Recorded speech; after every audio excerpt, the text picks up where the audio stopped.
네, 이재명 대통령이 세계 최대 다자 외교 무대인 유엔 총회 일정을 숨가쁘게 소화하고 있습니다. 이 김열수 한국군사문제원 안보전략실장, 홍현익 전 국립외교원장과 자세한 이야기 나눠보겠습니다. 두 분 어서 오십시오. 네, 안녕하십니까? 안녕하세요. 네, 반갑습니다. 이재명 대통령이 우리 시간으로 24일 새벽이죠. 세계 최대 다자 외교 무대인 유엔 총회 연단에 올랐습니다. 이 대통령의 유엔 기조 연설 어떻게 보셨는지 일단 총평부터 좀 두 분께 부탁을 드려보도록 하겠습니다. 네. 네, 이재명 대통령이 유엔에서 활동하신 모습 보면은 자랑스럽습니다. 우리나라가 그야말로 세계 중견국이 됐구나, 그런 걸 여실히 느낄 수 있는데요. 무엇보다도 유엔이 평화의 기구인데 세계 그 평화의 그 무대에 가서 한반도에서 평화를 창출하는 모습, 평화를 선도해 나가겠다는 걸 먼저 얘기를 하고, 그 다음에 이제 우리나라가 중견국으로서 뭐 기후 문제라든지 AI라는 건 사실 최첨단 선진국들이 이제 주도하는 건데, 이거를 이제 우리 대한민국이 주도하는 모습을 이제 과시를 한 것이고, 그 다음에 이제 뭐 여러 다자적인 그 국제 협력에 있어서도 우리가 앞장서겠다. 기후 문제라든지 뭐 이런 데서도 우리가 선도적으로 나간다라는 건데, 무엇보다도 그 AI 부분이 이게 가장 그 지금 세계에서 첨단 산업인데, 예. 여기서 우리가 그 세계의 선도적인 입장을 내세우고, 또 이 AI가 자칫하면은 이 안보에 해를 가져올 수도 있고, 또 빈부격차를 심화시킬 수도 있는데, 이런 문제까지 이제 지적을 하면서 우리나라가 이제 세계 평화와 국제 번영에 기여하는 이런 모습을 과시하고, 여러 또 정상회담도 하고 유엔 사무총장도 만나고 하는 이런 활동들이 향후에 우리 대한민국의 위상을 국제사회에서 든든하게 뒷받침할 거라고 생각돼서 아주 기분 좋게 바라봤습니다. 네, 전체적으로 긍정적인 총평을 또 내어주셨고요. 김열수 실장님은 또 어떻게 보셨을까요? 예, 유엔 기조연설에 대해서만 물어보셨기 때문에 거기에 대해서만 말씀을 드리도록 하겠습니다. 크게 세 가지 말씀을 하셨는데요. 하나는 작년도 12.3 소위 말해서 계엄 사태 때 그 우리 국민들이 오색 의원본을 동원을 해가지고 빛의 혁명을 일으켰다. 그래서 민주 한국의 귀환을 알린 것이 첫 번째고요. 두 번째는 이제 이재명 대통령이 취임하고 난 뒤에 처음으로 이제 유엔 총회에 참석한 거잖아요. 예. 이런 이제 첫 참석을 통해서 도대체 이 이재명 정부의 새로운 외교 정책, 이 기조가 뭔지 거기에 대해서 이제 설명을 하셨거든요. 지금 우리 그 홍현익 원장님께서 잘 말씀을 하셨지만 뭐 AI 문제라든지 그렇지 않으면 기후 변화 문제라든지 인권 문제라든지 이런 데 대해서 설명을 하셨고요. 세 번째는 이제 아무래도 우리가 가장 관심을 갖는 남북한 문제에 대해서 말씀을 하셨죠. 그래서 소위 말하는 그 대북 정책의 3대 원칙에 대해서 이제 말씀을 하시고, 그리고 평화 공존과 공동 성장을 위한 END라고 하는 그 이니셔티브에 대해서 말씀을 하셨거든요. 이런 것들을 통해서 새로 출범한 이재명 정부의 대외 정책, 그리고 대북 정책이 뭔지, 그리고 이제 이것을 유엔 총회를 통해서 발표함으로써 국제사회로부터 지지를 받겠다라고 하는 거였는데 굉장히 호응이 좋았다라고 저는 생각을 합니다. 네, 알겠습니다. 두 분의 총평을 또 들어봤고요. 이재명 대통령은 기조 연설에서 먼저 민주 대한민국의 복귀를 선언했습니다. 관련 발언 영상으로 만나보시죠. 지난 겨울 내란의 어둠에 맞서 대한민국 국민들이 이뤄낸 빛의 혁명은 유엔 정신의 빛나는 성취를 보여준 역사적 현장이었습니다. 대한민국이 보여준 놀라운 회복력과 민주주의의 저력은 대한민국의 것인 동시에 전 세계인의 것이 될 것입니다. 당신이 나를 밝은 쪽으로, 빛이 비추는 쪽으로, 꽃이 피고 있는 쪽으로 끌고 가기를 바랍니다. 노벨 문학상을 수상한 한강 작가의 말처럼 대한민국은 민주주의를 향한 여정을 함께할 모든 이들에게 빛의 이정표가 될 것입니다. 저는 오늘 세계 평화와 인류 공영의 미래를 논의할 이 유엔 총회에서 세계 시민의 등불이 될 새로운 대한민국이 국제사회에 완전히 복귀했음을 당당하게 선언합니다. 네, 영상을 보고 오셨는데 각국 정상들의 박수가 처음으로 터져 나왔던 그런 순간이었습니다. 이재명 대통령이 민주주의 회복을 전면으로 내세웠는데 이 배경을 어떻게 볼 수 있을까요? 네, 지난 윤석열 정부 때 대한민국이 너무나도 좀 기형적인 모습을 많이 보였기 때문에 전 세계가 이재명 정부의 복귀, 즉 민주주의가 돌아온 것에 대해서 환영하고 있는 것을 여실히 느낄 수가 있습니다. 우리 국내에서도 여러 가지 문제가 많이 벌어졌지만 뭐 12.3 그 친위 쿠데타로 이제 결국 민주주의를 완전히 파탄나는 상태까지 갔었는데 그것을 우리 국민들의 힘으로 저력으로 민주주의에 대한 열망으로 이걸 대한민국의 회복력을 과시했고요. 예. 또 이게 단순한 국내 문제뿐 아니라 남북 관계도 완전히 첨예하게 대립돼서 자칫하면은 분쟁이 날 수도 있는 그런 상황에서 이 민주주의가 복귀해서 다시 이렇게 평화를 다시 일구고 남북 간의 대화 쪽으로 이렇게 이행하고 있는 모습을 보는 이 국제사회의 모습이 한국에 대해서 이게 안도하는 그런 모습이라고 저는 이제 보고요. 예. 특히 이제 우리나라가 다른 친위 쿠데타에 대해서 그냥 무력으로 이걸 극복한 게 아니라 시민들이 평화의 힘으로 마치 간디가 평화의 시위를 통해서 이걸 극복해내듯이 아주 민주적인 절차와 이런 국민들의 뜻을 모아서 이걸 극복해냈기 때문에 대통령이 얘기하시듯이 이제까지는 뭐 민주주의 하면 아테네, 그리스를 보라 그랬지만 이제는 민주주의가 위기에 처한 것을 극복해낸 것은 한국을 보라 이렇게 할 정도로 우리가 자랑스럽게 네. 세계에 다시 민주주의가 돌아왔다 이런 걸 선언하는 모습이 참 뿌듯합니다. 네, 지금 말씀하신 것처럼 굉장히 좀 의미 있는 발언이었다는 평가들이 좀 있는 것 같습니다. 이 대통령은 또 설립 80주년을 맞는 유엔의 성취가 곧 대한민국의 역사다 이렇게 언급을 했습니다. 이거는 또 어떤 의미로 해석을 해볼 수 있을까요? 예, 말씀하신 것처럼 1945년도에 대한민국이 해방이 되긴 했지만 1945년도에 또 유엔이 창설된 해거든요. 예. 그래서 유엔 창설 80주년과 대한민국의 강복 80주년이 역사적인 궤를 같이 한다라고 볼 수가 있는데요. 우리는 80년 동안에 유엔으로부터 굉장히 많은 도움을 받고 지원을 받았습니다. 그래서 1948년도 소위 말해서 우리 한국에서 선거가 있어서 대한민국 정부가 처음으로 수립이 됐잖아요. 그 정부가 수립이 될 때 유엔에서는 선거감시단이 구성이 돼가지고 한국에 들어와서 한반도에서 선거를 치룬 유일한 합법 정부라고 하는 것을 그해 12월 달에 유엔 총회를 통해서 그 결의를 했거든요. 예. 그리고 나서 이제 1950년도에 북한이 6.25 남침을 하잖아요. 그러니까 그때도 유엔에서는 유엔 안전보장이사에 결의안 3개를 통과시킴으로써 전투병력을 포함한 16개 국가를 포함한 여러 나라가 대한민국에 와서 대한민국의 누란의 위기에 처했던 대한민국을 구해냈단 말이죠.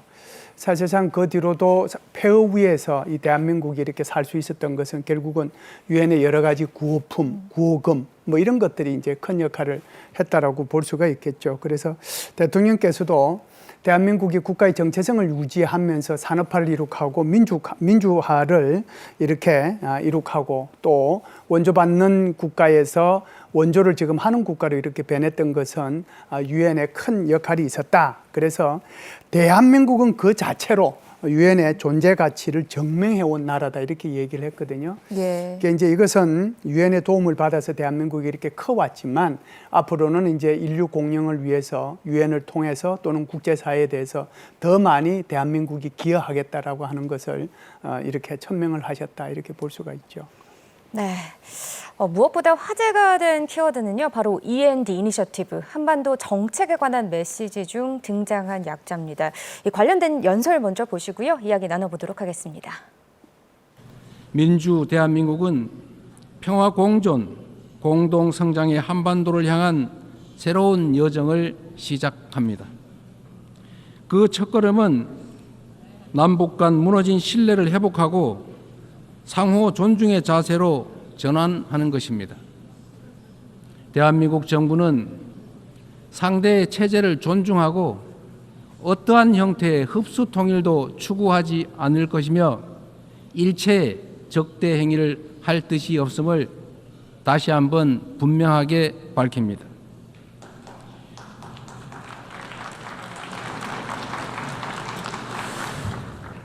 이 세 가지 원칙을 바탕으로 우선 남북 간 불필요한 군사적 긴장과 적대 행위의 악순환을 끊어내고자 합니다. 취임 직후 대북 전단 살포와 대북 방송 중단 등의 조치를 선제적으로 취한 것도 같은 이유입니다.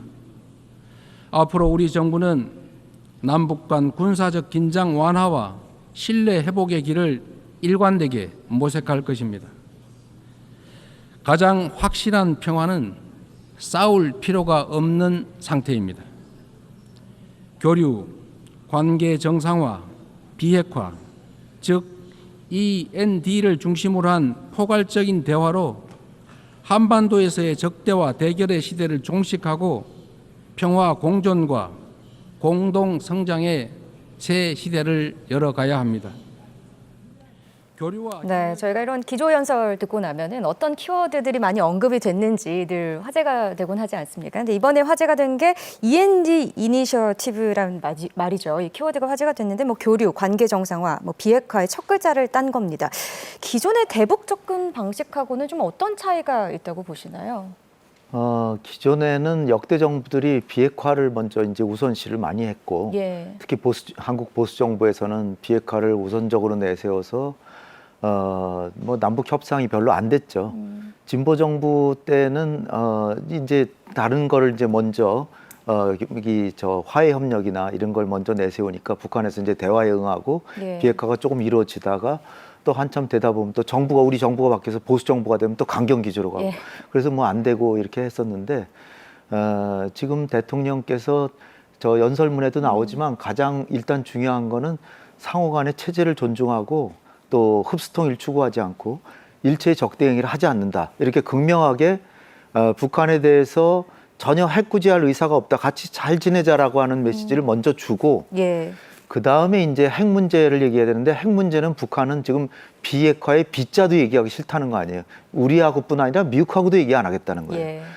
이러한 북한을 어떻게 하면 비핵화로 이끌어내느냐 이걸 유인하기 위해서 비핵화에 처음에는 이제 뭐 중단, 축소, 비핵화 요 3단계도 얘기를 했지만 아예 중단 요것도 듣기가 싫을 거란 말이죠. 그래서 그거 이전에 서로 간에 평화롭게 지내자, 교류하자, 예.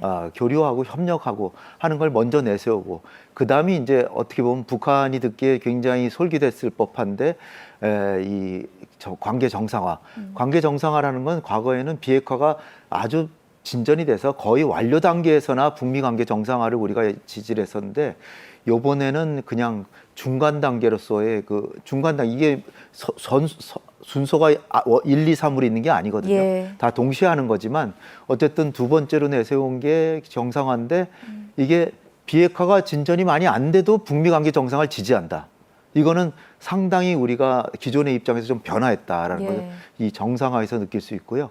그리고 이제 비핵화라고 하는 건 비핵화라는 걸 강조는 안 하지만 원칙으로 목표로서는 남겨둬야 된다는 의미로 비핵화는 이렇게 설정을 한 거다 이렇게 생각이 됩니다. 네, 관계 정상화 부분에서 약간의 또 차이점이 시작됐다 이렇게 말씀을 해주셨는데 사실 현실은 그렇게 녹록지만은 또 않습니다. 이제 가장 기본적인 이죠, 익스체인지 교류인데 교류조차 쉽지 않은 게 남북 관계의 현실이지 않겠습니까? 예, 북한이 지금 이제 계속해서 주장하는 게 적대적 두 국가론이잖아요. 그래서 뭐 2023년도 12월 달에 노동당 중앙위원회 전원회의를 통해 가지고 김정은이가 여기서 남북 관계를 적대적 두 국가론으로 얘기를 하고 그 다음에 최고인민회의 시정연설을 통해서 똑같이 얘기를 했거든요. 그래서 왜 이제 적대적 두 국가론을 북한이 내세우지 않으면 안 되느냐가 이제 중요할 텐데요. 그래 이제 교류 협력 문제를 따져볼 수 있으니까. 예. 북한이 이제 한류를 차단하기에 굉장히 바빴어요. 그래서 이제 뭐 청년교양법이라든지 반동사상문화배개법이라든지 또는 평양문화보호법이라든지 이런 법들을 매년 제정을 하는데도 한류를 막을 방법이 없어요. 예. 그러다 보면 근본적으로 이게 남북 간의 관계를 차단하지 않고서는 체제를 유지할 방법이 없다라고 생각을 한 거죠. 그래서 이제 북한이 내세우고 있는 것이 바로 적대적 두 국가론이라고 볼 수가 있는데, 이것은 이제 김정은 위원장의 이런 시정연설뿐만 아니라 김여정의 담화에서도 이제 지금 나타나고 있고, 며칠 전에 끝난 최고인민회의 시정연설에서 똑같이 이제 나오고 있잖아요. 네. 그래서 사실상 한국을 식민지로 이렇게 규정을 하고, 그래서 한국하고 절대로 마주하지 않겠다라고 하는 것이 있기 때문에 그게 쉽지 않을 거다라고 하는 것을 첫 번째로 말씀을 드리고요.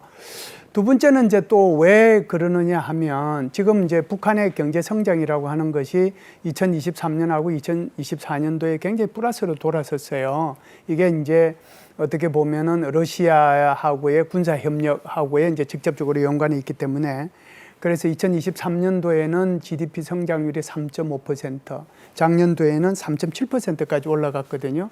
이 말의 의미는 그만큼 한국으로부터 또는 국제사회로부터 무슨 교류가 있어야 내가 살 수 있다는 그런 것을 의미하지 않는다는 말이죠. 그러니까 훨씬 여유가 있거든요. 그러니까 예. 급하게 내가 밖에 나가서 누구랑 마주 앉을 일이 없다 하는 것을 이제 의미하는 것이기도 하는데요. 네. 어찌됐든 우리 정부에서는 북한이 설령 적대적 두 국가론을 내세우고 또 마주 앉지 않으려고 하고, 그리고 한국을 식민지라고 규정하고, 그래도 이런 말들 하나하나에 대해서 일희일비하지 않고 꾸준하게 이렇게 한반도 평화와 공동 성장을 위해서 해 나가겠다라는 그런 기본적인 생각을 가지고 있습니다. 네. 북한의 반응이 또 궁금합니다. 당장 29일엔 북한 기조연설이 예정이 되어 있고요. 이 자리에 7년 만에 고위급 대표단이 참석할 것으로 알려져 있는데요. 어떨까요, 원장님? 네, 뭐 고위급이지만 외교부 차관입니다. 외교부 부상이 이제 참석하는 걸로 알려져 있는데, 이제 나와봐야 알겠죠. 근데 과거에는 외무상들도 가서 이제 연설도 하고 했습니다. 그런데 이제 한 7년 전부터는 그 유엔 대표부 대사가 김성이라고 하는 사람이 계속해서 이제 와서 메시지를 내는데, 이게 북한의 입장을 기본적으로 얘기하는 거죠.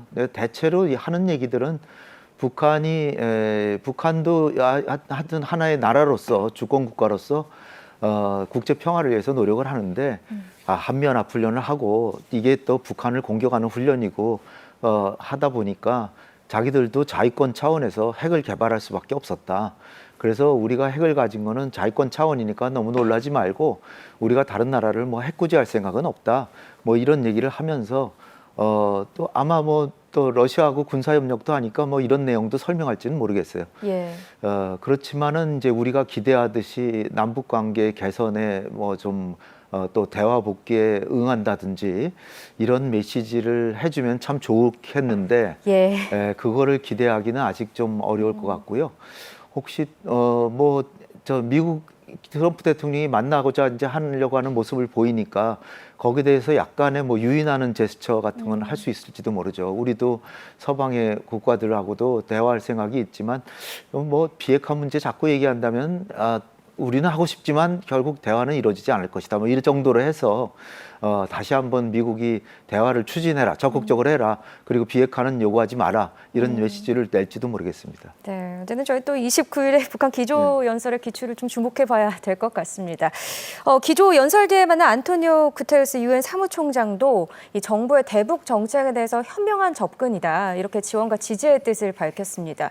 이 유엔의 지원과 지지는 어떤 의미가 또 있는 걸까요? 구테레스 사무총장하고 이재명 대통령 구면입니다. 그러니까 지난번에 캐나다에 있었던 G7 정상회의 때 한번 만나가지고 그때 잠시 이제 서로 얘기를 나눴거든요. 그때 이제 구테레스 사무총장이 이재명 대통령한테 한국 민주주의 회복에 대해서 한번 얘기를 들려달라, 그 얘기를 했는데, 그게 마침 이제 이번에 유엔 총회에서 그 말씀을 또 대통령께서 하셨죠. 그리고 이제 아무래도 대통령께서 말씀하신 것은 한반도 평화하고 안보라고 하는 것이 이 한반도의 평화와 안보로만 머무르는 게 아니고 세계의 평화 안보하고 직접적으로 연계가 되어 있다. 그래서 이제 지금 한국 정부가 얘기하고 있는 것이 바로 3대 대북 원칙, 그리고 이제 END로 표현되는 어떻게 하면은 평화를 공존하고 공동 성장할 것이냐, 그 얘기를 이제 한 거거든요. 그러니까 이제 구테레스 사무총장이 정말 그 현명한 접근 방법이다, 이렇게 얘기를 했단 말이죠. 그래서 유엔이라고 하는 것은 세계 최대의 다자기구잖아요. 다자기구의 그 수장으로부터 한국 정부의 대북 정책에 대해서 적극적인 지지를 받았다고 하는 것이 큰 의미가 하나 있고요. 예. 두 번째는 유엔 사무총장이니까 앞으로 이 한국이 추진하고자 하는 이 대북 정책에 대해서 북한을 만날 수도 있고 또 설득할 수도 있고 국제사회에 대해서 얘기할 수도 있는 거잖아요. 그래서 유엔 사무총장의 어떤 역할 이런 것들을 기대한다는 차원 그런 이제 의미가 있지 않겠는가라고 봅니다. 네. 네, 또 기조 연설에 나선 190여 개국 정상 중 가장 관심이 집중된 건요. 당연 트럼프 미국 대통령이었습니다. 재집권 이후 국제사회에 여러 파문을 일으킨 트럼프 대통령이 이번에도 할당된 시간을 훌쩍 넘긴 이 1시간 가까이 파격적인 연설을 이어갔는데요. 주요 발언 영상으로 먼저 보시죠. It's too bad that I had to do these things instead of the United Nations doing them. And sadly, in all cases, the United Nations did not even try to help in any of them.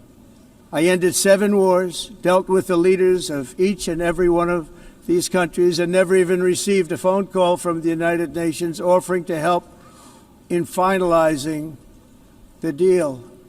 All I got from the United Nations was an escalator that on the way up stopped right in the middle. If the First Lady wasn't in great shape, she would have fallen. But she's in great shape. We're both in good shape. We both stood. And then a teleprompter that didn't work. These are the two things I got from the United Nations, a bad escalator and a bad teleprompter. Thank you very much.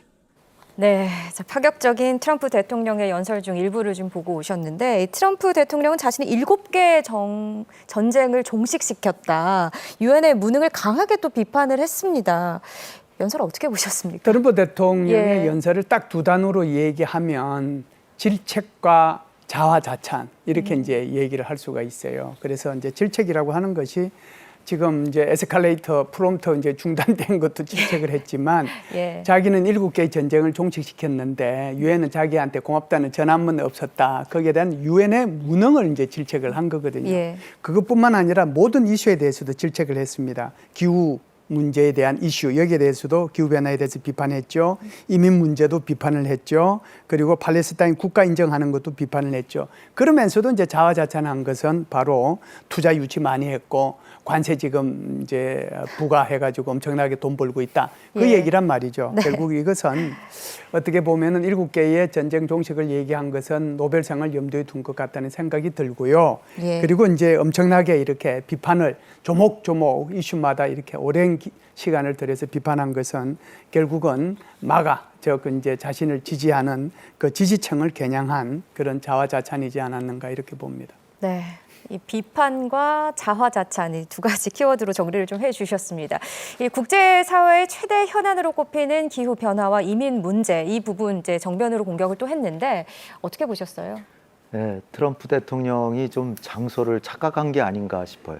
예. 여기는 세계 모든 나라를 향해서 미국의 이미지를 좀 이렇게 미화시키고 자기 정책을 합리화하는 데 있어서 잘 설득력 있게 매력적으로 설명하고 그런 자리인데 예. 오히려 세계 질서를 미국이 주도하면서 그 질서를 비판하는 그러니까 박수도 한 번밖에 못 받았다 그러죠. 연설을 57분이나 했어요. 57분은 우리 대통령도 조금은 길게 하셨는데 보통 15분이 정상이에요. 예. 근데 이 우리 대통령은 20분 했는데 트럼프는 57분을 했습니다. 우리 대통령보다 3배를 더 했는데 대부분의 내용이 다 비난과 비판, 자기 자랑인데 그렇게 자기 자랑하는 사람 별로 안 좋아하잖아요. 그렇죠. 근데 뭐 미국 경제가 지금 그렇게 나쁘진 않지만 지금 앞날은 좀 또 먹구름이 좀 있다라고 그런 얘기들이 많은데요. 특히 이제 기후 변화와 이민 문제 이게 기후 변화를 시대의 세계적인 사기극이다 이렇게 얘기를 해요. 그러니까 특히 이걸 비난하는 초점이 어디 있냐면은 이거 기후는 계속 변하는데 그거 가지고 뭐 대책을 세우는 것 자체가 엉터리다라는 얘기에서 시작해서 예. 기후 변화에 대비해서 신재생 에너지 뭐 이런 산업을 하니까 당신들의 에너지가가 올라가기만 했지. 네. 그리고 그 사이에 중국이 신재생 에너지에 세계적인 그 국가로 산업 국가로 등장해서 중국만 키워줬다. 이렇게 비난을 합니다. 그리고 이민 문제에 대해서는 자기가 집권한 이후에는 미국에 불법 이민 온 사람이 한 명도 없다. 네. 그러면서 유럽은 당신들은 매우 잘못하고 있는데 당신들 지금 이민 문제 때문에 그렇게 심각하면서 왜 이렇게 봐주고 유약한 정책을 하냐. 그렇게 돼가다가는 나라 망한다. 막 이렇게 얘기를 하면서 국경 문제에 대해서도 강하게 해야 된다. 그런데 이제 어떻게 보면 우리 이재명 대통령이 얘기하신 거는 뭘 얘기하셨냐면은 이 한국에 있는 내 외국인 모두에게 공평한 사회가 되도록 노력하겠다 이런 얘기를 하셨어요. 예. 이거는 트럼프의 얘기하고는 상당히 이렇게 대비되는 얘기입니다. 근데 예. 전 세계에 갈채를 받은 거죠. 이런 얘기들이. 이게 인류가 공동 번영하고 이 같이 평화를 누리는 이런 시대가 돼야지 트럼프 대통령부터 자기 나라 하나만 살겠다, 백인들만 잘 살겠다 이런 얘기는 환영을 못 받는 그런 상황입니다. 그래서 좀 우리의 유일한 동맹국이고 우방인데 조금 더 매력 있는 목소리를 내주면 좋겠는데 너무 아쉬운 연설이었다라고 저는 생각합니다. 네, 그러네요. 약간 대비되는 또 발언이기도 했고 어쨌든 좀 장소를 착각한 것 같다 이렇게 얘기를 해주셨습니다.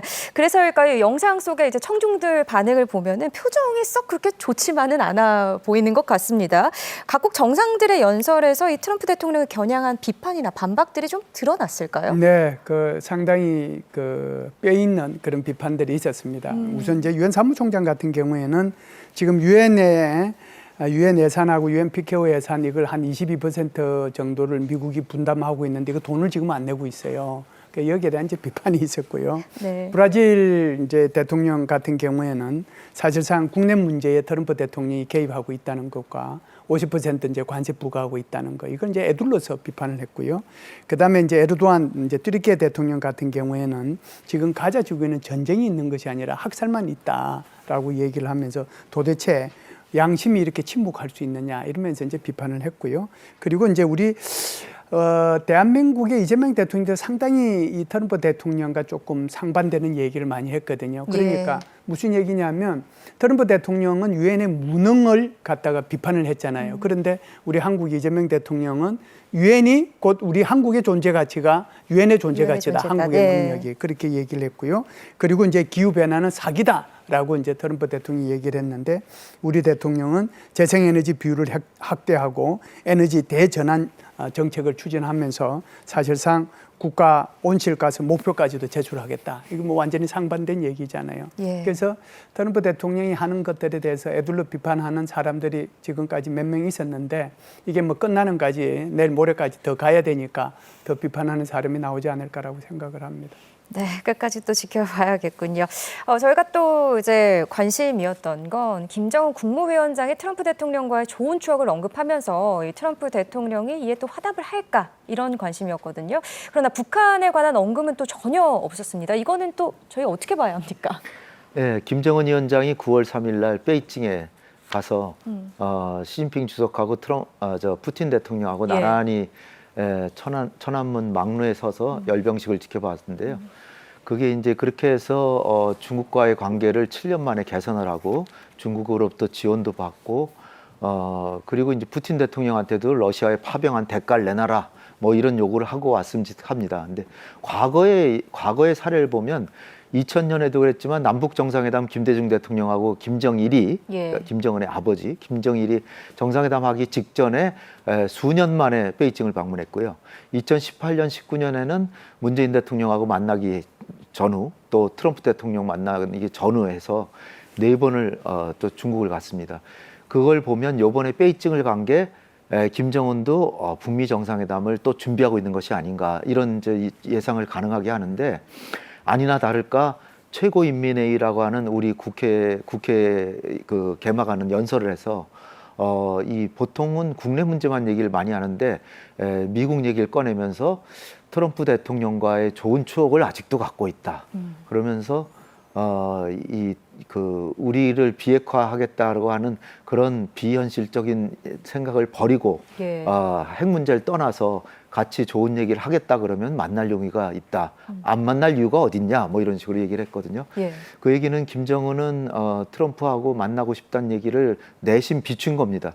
그래서 이번에 트럼프 대통령이 57분이나 연설을 하면서 김정은 얘기를 한마디라도 할 줄 알았는데 그러게요. 안 했던 거는 자기의 일반적인 기조가 그 세계적인 흐름에 대한 자기의 의견을 얘기하고 그리고 국제 질서에 대한 비판, 예. 그리고 자기에 대한 뭐 자랑 뭐 이런 걸 하는데 김정은 얘기를 하면 부득이 또 비핵화 얘기를 안 할 수가 없어요. 지금 상황으로.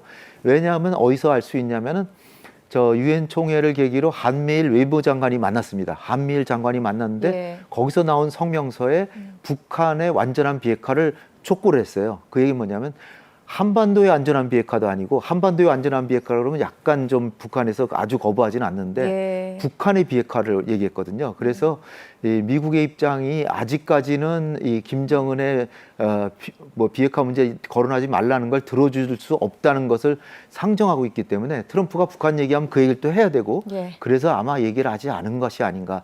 따라서 북한과 그 미국 간의 정상회담 건은 아직도 계속 유효하다. 이렇게 아직까지는 봐야 될 것 같습니다. 유연하 아직 마음의 차이가 조금은 예, 그렇죠. 있다. 이렇게 의제 설정에 차이가 있어서 조금 차이가 다를 좀 수 아직 있다. 남아 있는 거죠. 네, 알겠습니다. 이재명 대통령은 유엔 총회 기조 연설에 이어서 이튿날에는 유엔 안보리 공개 토의를 주재했습니다. 모두 발언 영상 먼저 보시고 계속해서 이야기 나누겠습니다. 현재 AI는 새끼 호랑이와 같다라고 하던 제프리 힌튼 교수의 말이 떠올랐습니다.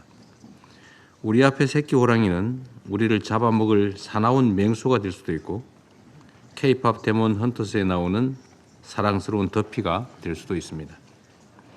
똑같은 칼도 요리사에게는 다른 사람을 행복하게 만들 훌륭한 도구지만 강도에게는 그저 남을 해치는 위협적인 무기입니다.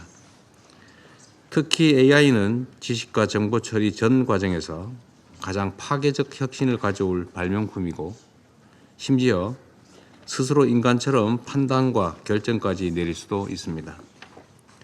따라서 우리가 AI라는 도구를 어떻게 다룰 것인지에 따라서 우리 앞에는 전혀 다른 미래가 펼쳐지게 됩니다. 안보리는 그간 테러리즘, 사이버 공격, 팬데믹 같은 진화하는 위협에 적극 대처하며 국제사회의 방향과 비전을 제시해 왔습니다. 이제 인공지능 시대에 변화한 안보 환경을 분석하고 공동의 대응 방안을 찾아내야 합니다. 대한민국은 글로벌 책임 강국으로서 AI가 인류의 지속 가능한 미래를 만드는 훌륭한 도구가 될 수 있도록 국제사회와의 협력을 주도하는 길에 앞장설 것입니다.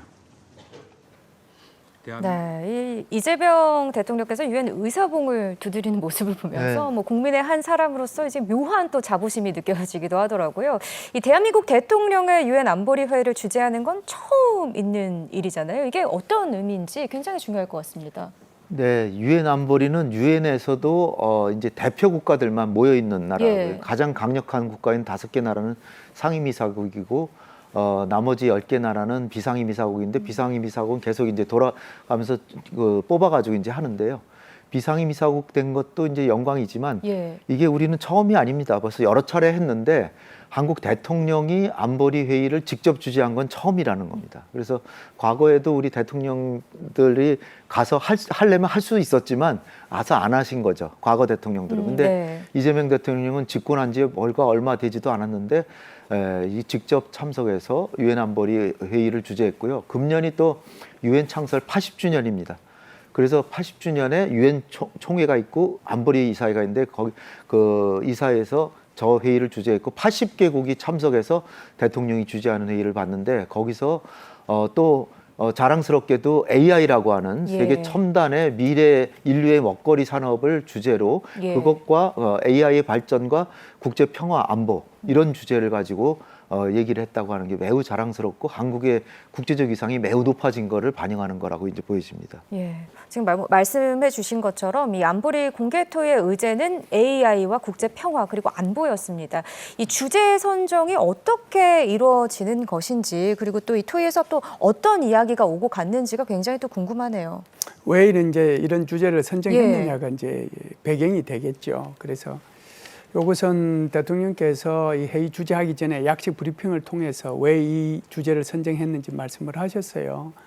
1945년도 이후에 지금까지 80년 동안에 국제사회는 여태껏 어디다가 중점을 두고 이런 안보 문제를 해결하려고 노력해 왔느냐 하면은 바로 핵 문제 관리하는 거거든요.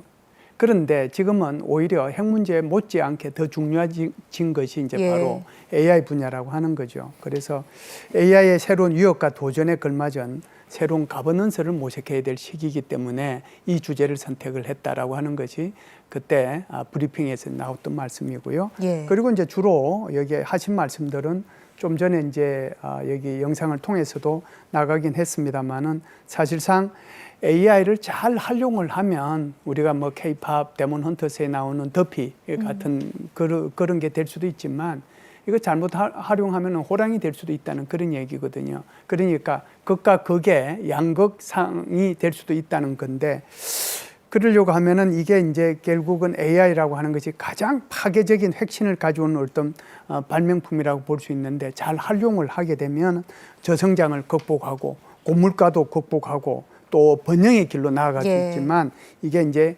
끌려다니기만 하면 실리콘 장막이 쳐져서 사실상 뭐라고 할까요? AI의 그런 불평등이 이제 생기게 되고 불균형이 이제 심화가 된다. 예. 이제 이걸 이제 안보 면에서 가게 되면 AI를 잘 활용을 하면은 대량 살상 무기라든지 분쟁 예방이라든지 평화 유지의 도구로 쓰지만 이거를 잘 활용을 못하고 통제를 상실하게 되면 바로 허위 정보라든지 페이크 뉴스죠. 예. 그렇지 않으면은 이제 사이버 공격이라든지 이런 거를 당하게 되거든요. 이렇게 되면 이게 디스토피아가 되는 거다. 유토피아로 가야 되는데 그렇죠.